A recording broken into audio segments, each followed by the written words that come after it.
tarde, eu sou a Tayane, vamos nas pegadas? Hoje nós vamos falar sobre a sementeira e a colheita.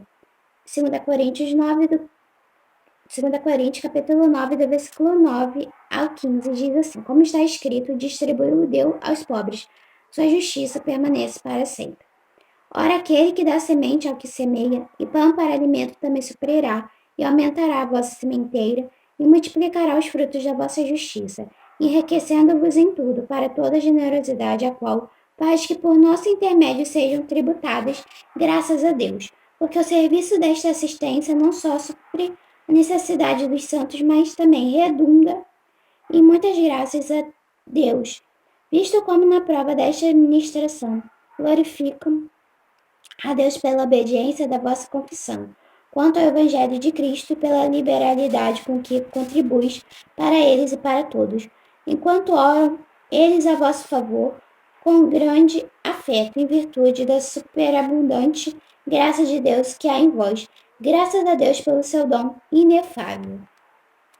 Estarei explicando. Em 2 Coríntios 9, Paulo continua estimulando os coríntios a contribuírem generosamente com a igreja em Jerusalém. Ele dá vários e importantes detalhes sobre como devemos ofertar. Ele compara a nossa oferta a uma semente e diz que a nossa colheita é proporcional à nossa semeadura. Isso quer dizer que a nossa generosidade deve ser proporcional ao que temos recebido de Deus. A oferta deve ser sinônimo de alegria e não de pesar. Em seguida, o apóstolo fala sobre o que Deus faz conosco por causa das nossas ofertas. Deus é bom e generoso, não é seu desejo que soframos dano, porém ele deseja ver a nossa atitude em relação ao seu reino. A colheita é proporcional à semeadura. Se em 2 Coríntios 8 o apóstolo Paulo nos fala sobre como devemos ofertar, em 2 Coríntios 9 ele vai falar sobre os benefícios espirituais da oferta. Para isso, ele compara a oferta a uma semente e deixa claro que a nossa colheita é proporcional à semeadura. Além disso, ele diz o quanto devemos entregar na casa de Deus, cada um dê conforme determinou em seu coração. Isto significa que não devo entregar o dízimo? Não. Se você determinou que essa será a sua contribuição, será aceita pelo Senhor, se for, feita com alegria. Deus ama o ofertante que oferta com alegria, que o faz porque quer e demonstra gratidão no seu ato, não aquele que oferta por necessidade.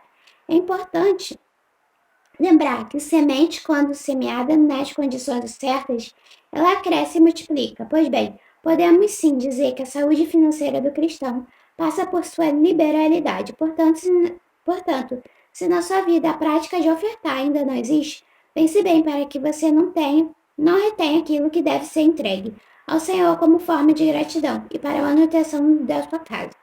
2 Coríntios 9,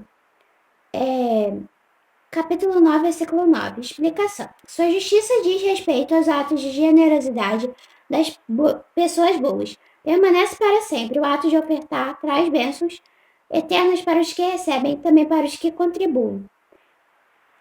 2 Coríntios 9, versículo 10. Este versículo é a oração de Paulo para que a bênção de Deus seja derramada sobre os coríntios. As frases dá a semente ao que semeia e pão para comer são adaptações do texto em Isaías 55, versículo 10. A última parte do versículo remete a Oséias 10, versículo 12. 2 Coríntios 9, versículo 11. Em tudo enriqueçais o cristão generoso na obra de Deus. Será abençoado, o Senhor conhece nossas necessidades e as supre, a qual faz que se deem graças àqueles que experimentam a generosidade do povo de Deus. Geralmente dão graças ao Senhor. 2 Coríntios 9, do 12 ao versículo 13. A oferta redunda em uma graça dupla. Ela supre as necessidades dos santos e também transborda em muitas graças que se dão a Deus. Consequentemente, o Senhor é glorificado. Podemos notar que esse é um processo cíclico, a parte das riquezas de sua graça. Deus supre as necessidades do cristão, este como uma expressão de gratidão e liberalidade.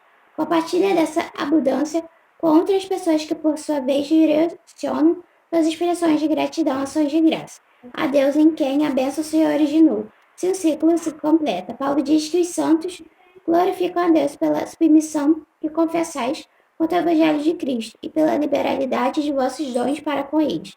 O ato de contribuir com a obra de Deus é uma prova de obediência ao Evangelho.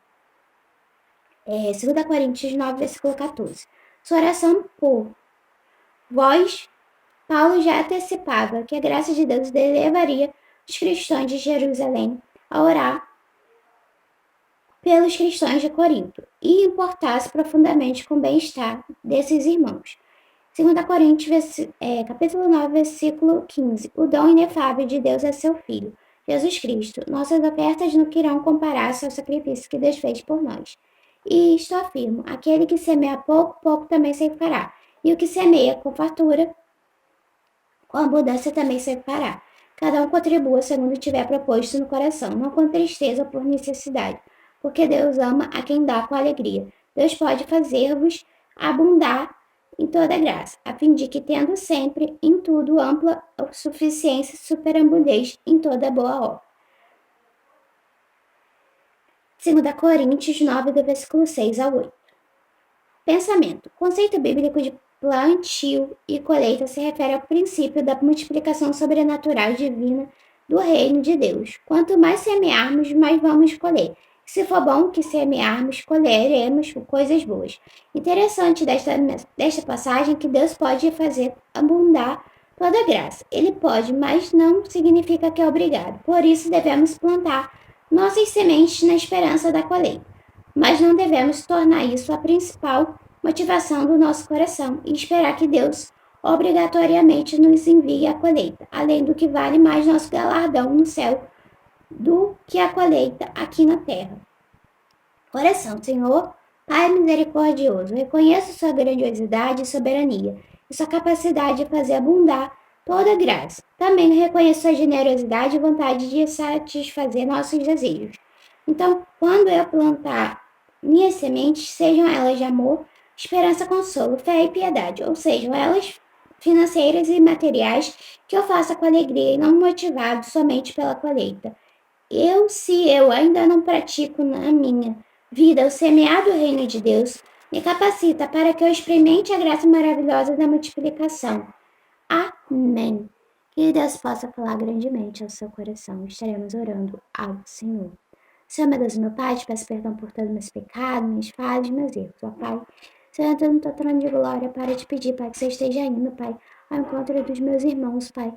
Esteja abençoando a vida deles, que eles possam, Pai, ser, Pai, pessoas, Senhor, segundo o teu coração, Senhor.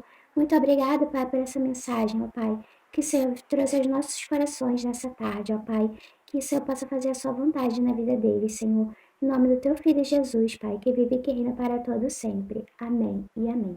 Fiquem com Deus e até a próxima com mais um vídeo no canal. Tchau!